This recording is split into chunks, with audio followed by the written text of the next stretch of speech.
Hey guys, Lori here. So today we're going to be talking about streamlining your client intake process. So this is really more on the workflow side of things, which I love to geek out about. So if you want to dive deeper, you can always reach out to me at info@simplybeorganized.com. And there's plenty of resources and things that I can do to help guide you with. I want to talk about 5 specific key qualifying questions. God, say that 10 times fast, that you're going to want to ask over and over again. So throughout the years, I've done different types of client intake processes, right? Like I've had some where I've done an onboarding questionnaire. I have sometimes done everything where I've done a phone call and I've had like a checklist in front of me. So you can figure out what method works best for you. But I think regardless of the method, there are certain questions that you want to be asking so that you can have a good, healthy picture of what the scope of the project is going to look like and if you're a good fit for the person. So let's just run through this. So the first thing I always love to ask is, how did you hear about us? I think this is great just for if you're starting to gather information about how and where you should spend any type of marketing efforts or eventually maybe dollars. So you want to know if people are coming to you through word of mouth or through Google or through social media. So I always just like to ask the question. It's not a make or break, but it does give you insight into where you should spend your time and effort, energy, and money. So I always like to ask that question.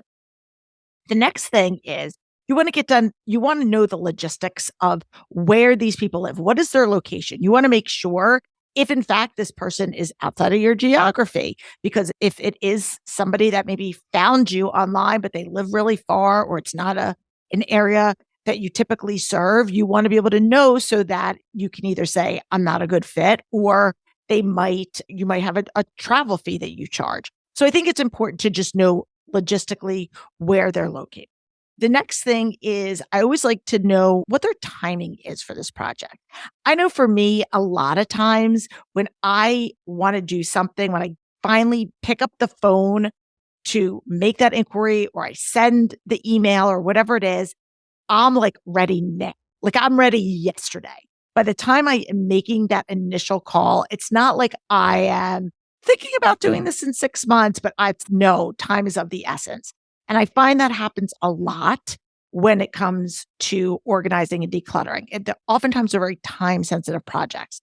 So I think it's important for you to know what their time frame is, because it may or may not fit into your current schedule. Someone might have a very time sensitive project. They're moving, downsizing, whatever, something might be happening, having a baby, you don't know. And they want to get things done by a certain date. And that might not be in alignment with you. So I always want to make sure that we're on the same page with that.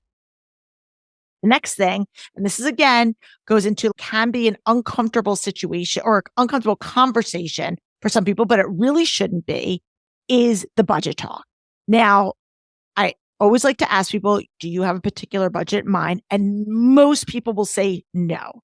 A lot of people don't have a budget because they don't really even know what to expect or how things would be priced. Other times people don't want to share because they're afraid if they throw a number out there, then you're going to be like, okay, it's going to be $10,000, when really they would pay that, but they're afraid to say that number. So it's really helpful though, if you have a range, even if they don't know the exact budget, but what is your range to do this? And sometimes prompting them, which we'll get into the second half, which is after you're done asking the questions, is talking a little bit about your process. But just giving them a range of, normally if your minimum session for a day is $500, I'm making this up, and they say that their budget's $200, then you're not a right fit. And so I think the more that we can just be honest and upfront from the get-go, the easier it will be for you to have a healthy working relationship. So I always ask the budget goal. And then the 5th question is, what are your goals? Now, again, I usually ask goals. It depends on, I don't have a particular order that I always ask these, but the goals question is really important. What is it that you're trying to achieve? Like, where are you? What's your pain point right now? Which are probably going to lead off with, I need to do my kitchen, or my basement's a mess, or whatever the reason that they're reaching out to you.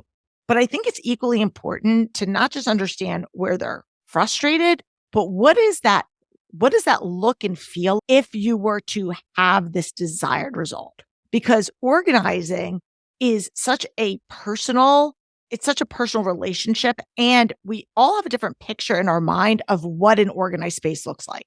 For one person, it could just mean, hey, I can just see my countertops and I feel really good.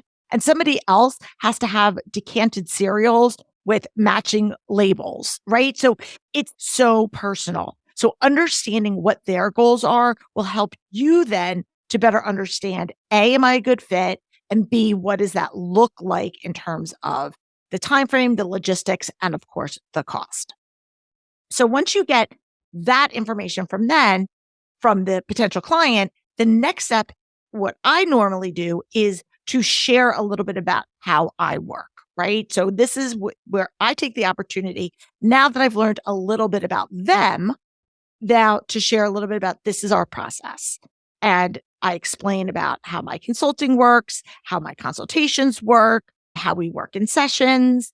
And I think the goal at this point is to really just have that clear communication.